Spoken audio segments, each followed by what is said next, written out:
when we have a look at news, when we have a look at the news over the past sort of couple of weeks, there's been quite a lot of really intriguing and interesting developments. Now, you can follow all of these news snippets and articles, but if you go to fanaticalfuturist.com or 311institute.com, because what I try to do is I try to bring all of the latest futuristic news together into one place, just to make it easy for people to understand, what's going on and what the future could actually look like.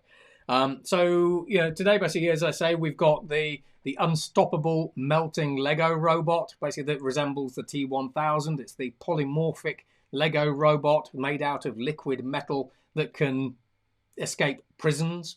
So it just simply melts its way through the bars and reforms on the other side.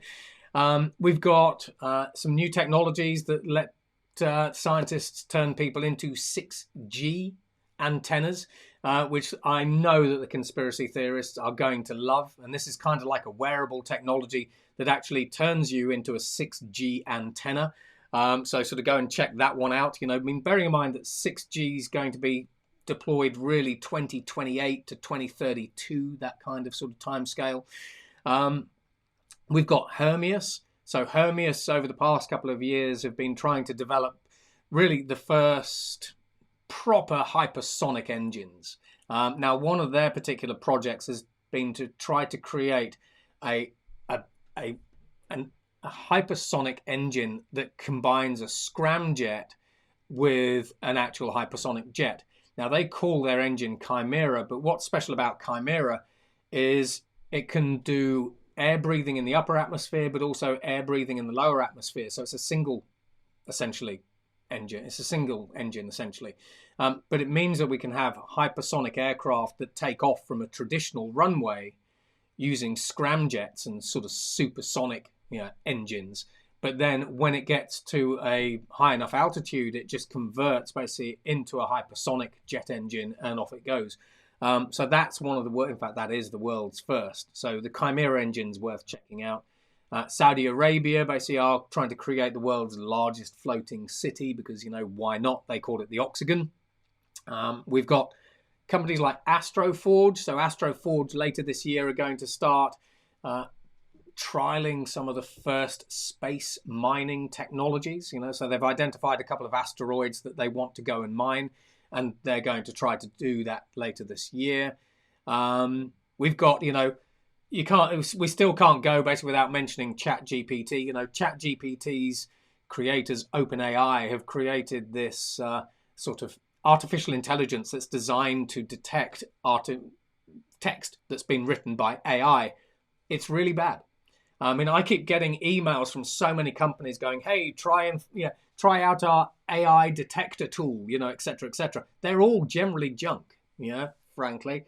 So that's going to be a fun one when we try to talk about the future of plagiarism and, content creation and everything else. ChatGPT, I don't know if many people know this, actually became the fastest growing app in history. So it reached 100 million users in next to no time, which brings us back to the speed of change that I often talk about in my keynotes.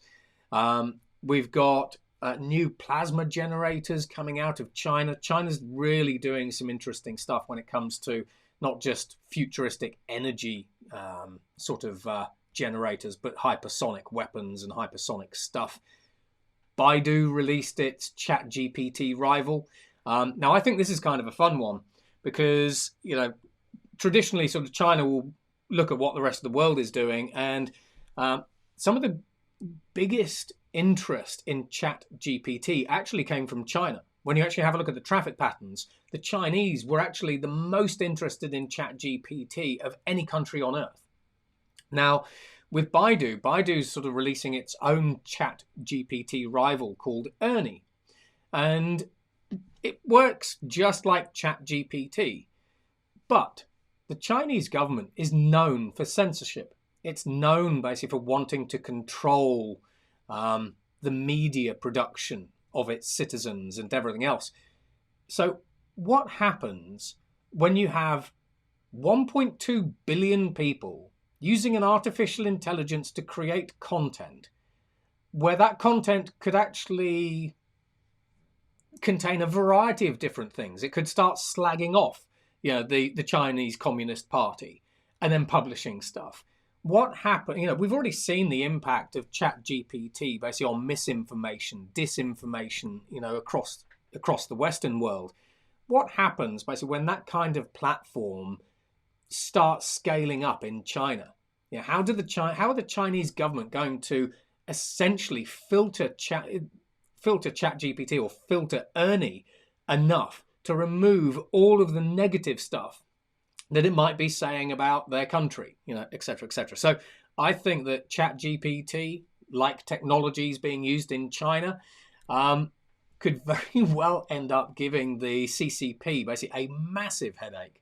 And then, we saw Bard. So we saw Google releasing Bard, and it wiped 100 billion basically off their share price because it got some of the answers wrong, which then sort of brings us back down to, it's all very well having these tools, but if these tools are actually imperfect and spitting out the wrong answers, if we are relying on the fact that these tools are trustworthy and accurate when they're not, what the heck does that actually do for human trust in information? What does it do for research and scientific publications and all that kind of stuff?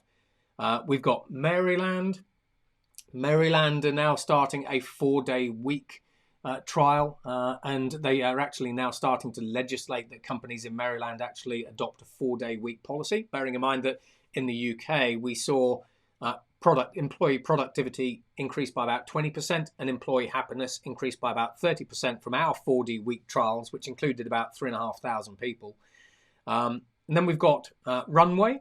So Runway is a generative artificial intelligence created by the people behind Midjourney, which was the text-to-image generator that I've been using to write books and do illustrations through.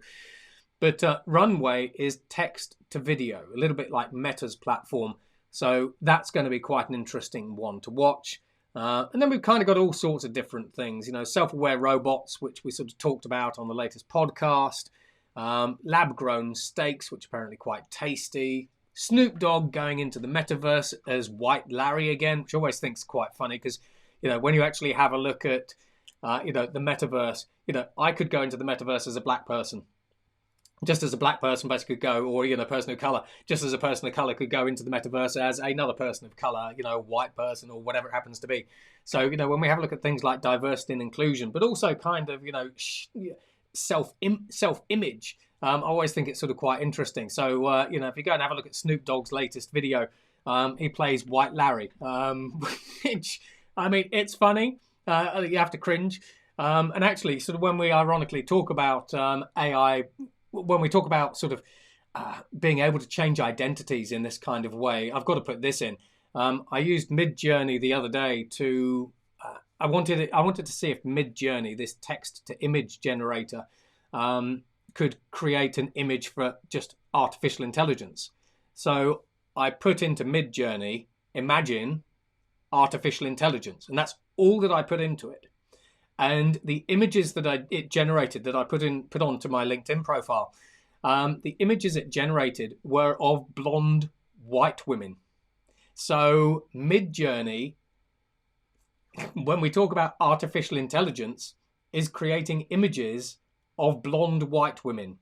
Now, I'm not saying that it thinks basically that blondes have artificial intelligence, but when we talk about artificial intelligence bias, that's just another one that I've picked up. When we were writing Caden's book on performance running, you'd put in, create an image of an elite sprinter, and it would come up with, people of color sprinting and so on and so forth. So this sort of concept of AI bias, which brings us full circle on generative artificial intelligence again. It's on the one hand, it's really fascinating to see how kind of biased these platforms are, but people still don't really have a solution to that.